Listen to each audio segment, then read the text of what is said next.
Being as I am, a theatre person as well as a poet person, I'm going to begin today with the epigraph at the start of Stephanie Powell's book, Invisible Wasp, which is a short quote from the character Nina in Anton Chekhov's play, The Seagull.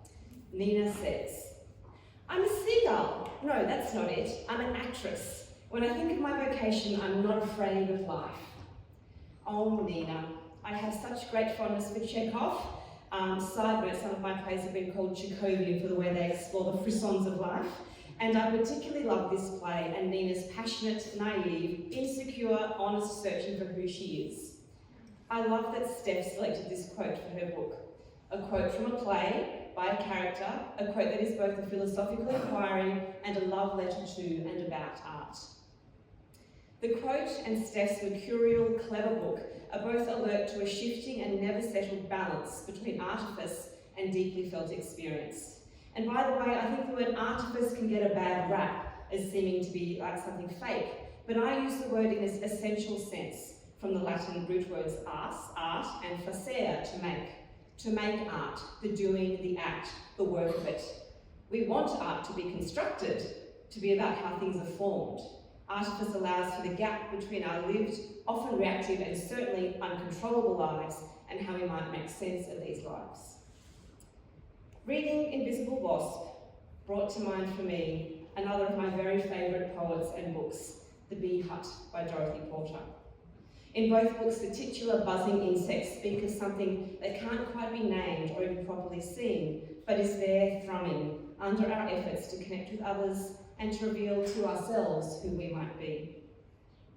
I first encountered Steph's amazing poetry when she won the MPU International Poetry Prize in 2022. The poem was Bellarine Peninsula, and it is this amazing dream-like poem that evokes a sense of movement through place, both past and present, in that way only poetry can do. It's in her beautiful book, Gentle Creatures, which I highly recommend you read as well. When I read Gentle Creatures and that poem, I really connected very strongly to this way that this capacity Steph has to use language to both connect and to disconnect, to make life deeply familiar and to also make it utterly strange. Gentle Creatures has this incredible poetic style and a kind of narrative anecdotal quality. The poems were rangy and felt like intimacies being shared, but from a distance. Invisible Wasp is an apt inheritor and feels and reads like Steph is drawing language further and more tightly through a funnel. Any excess is shaved and gently falls away like pencil sharpenings. The poems still have that intimacy and that remote feel, but they are for the most part shorter, more distilled, and in some ways less conversational. A collection by a poet who has a different sense of time, perhaps a different sense of her body, one perhaps under a little more pressure. In Invisible Wasp I, as a reader, am in the company of a poet truly working the paradox that poet Susan Howe in her book Midnight asserts that at the heart of language lies what language can't express. This delightful and perplexing conundrum of why those of us who write poetry write it and why too we read it, to approach but never quite reach the ineffable. I wrote in my blurb for this book that it is like spending time with your cool friend who helps you navigate life's strangeness. The poems in Invisible Wasp that recall youthful friendships are erotic, joyful and unsettling. In Paris, Christmas 2016, the speaker writes of being delivered 1,000 small kicks to the harbour of her knee by her sleeping friend. A harbour is safe. Here it is being slapped by an intimate other. They are living here temporarily in Paris in the debris of our 20s, all glittering trash, all anchorless as we are. The poem ends in a liminal state, both patient and slightly eye-rolling. I read from the poem. On Boxing Day, she is depressed and sits alone in the kitchen. In bed, I listen. Amidst the crying, nails on plastic, the flow of urine louder than tears. Now, we are laughing or dying, whatever. The ease with which Steph moves between affect, objects, place, voice, and how she uses the shape and sound of words to do it is so remarkable. The soft, feminine sibilance of depressed, listen amidst. The sharper clatter of kitchen, nails and plastic, and that final word drifting with open vowel sounds and cut through with a crisp consonant. Whatever. Hold my hand and we are young and delicious, steep the reader in deeper memory time, of being young and trying to figure out the potency and eros of bodies, between genders, between young girls and older men, and those relationships that are both eager and potentially dangerous. I'm particularly taken by the poem In Class, which is shaped on the page like the triangle in its opening line. I'm going to read this short poem in full. I left my legs open, cotton triangle visible, and boys died many deaths in the name of puberty, hormones sparking fires that would have gutted the science block if Mr. Dixon hadn't slammed down the textbook and told them to keep it in check. And if Pamela hadn't whispered, like a good friend, "Close your thighs, everyone can see." Now they're clenched so tight, I can't let go. Again, how Steph takes the invisible wasp of friendship between girls and lets it buzz, that good friend keeping her in check and its ramifications.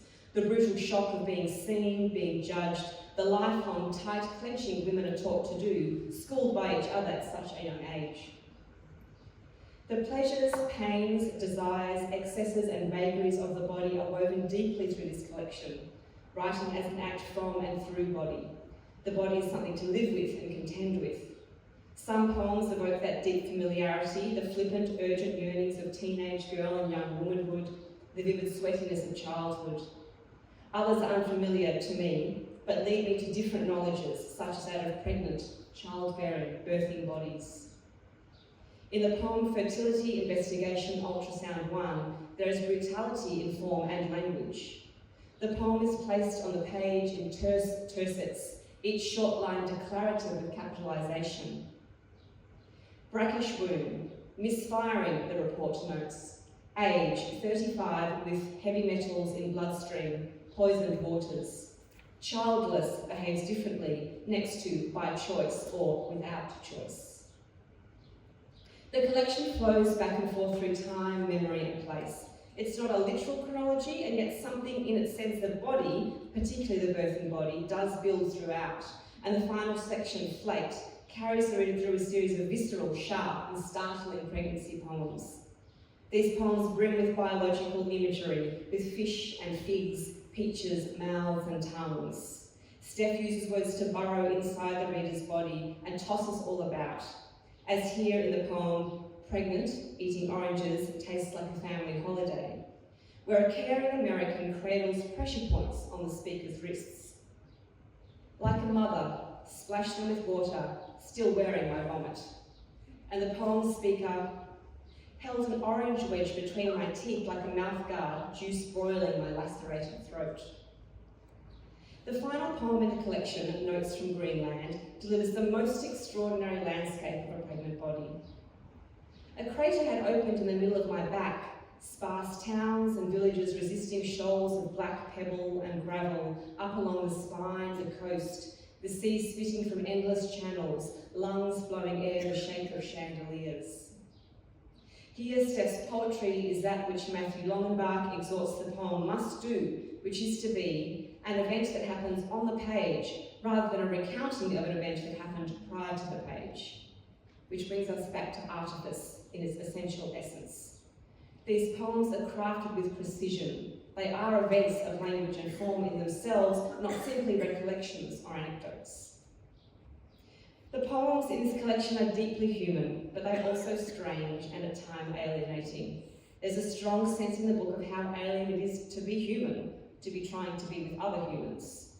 In the poem Invisible Wasp, from which the title of the book is taken, the speaker writes about the minutely violent act of invisible wasps stitching eggs into moths, devouring larvae when born, until the moths died out and the wasps starved.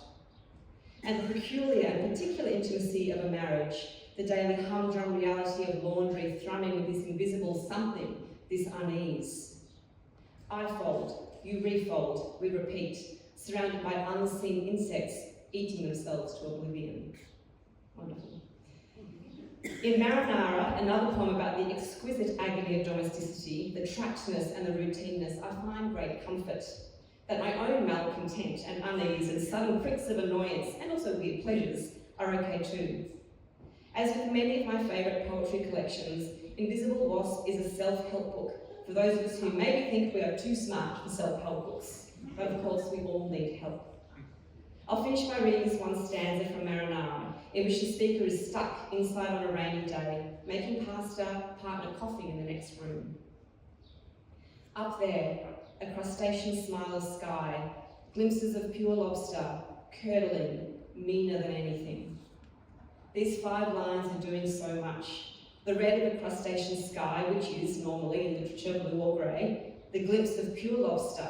The word sounds like monster, and yet lobster is also a luxury food, far away from this frustrated domestic day.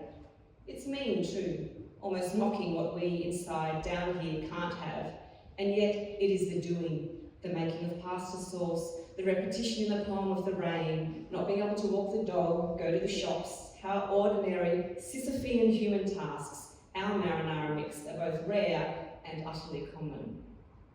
There is so much more to this book than I have time to talk about here. I've already cut slabs out of this speech.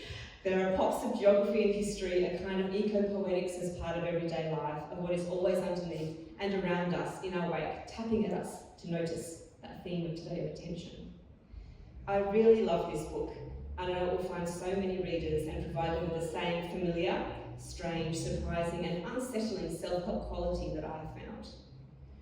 Jane Hirschfield suggests that the task of poetry to not only be concerned with accounts of leaders and gods, but also its capacity to carry the passions of daily life. And I'm going to return briefly to a final quote from Nina from Chekhov, where Nina in that same speech a bit later on says, "The main thing is not fame or applause, it's that you keep going." We're so thrilled that Steph has kept going and will keep going, and with Invisible Wasp, she exalts the passions of daily life, accompanying us as readers as the final words of the book utter, like a blind explorer. Congratulations to Steph and to Liquid Amber on this wonderful book, which I now declare officially launched.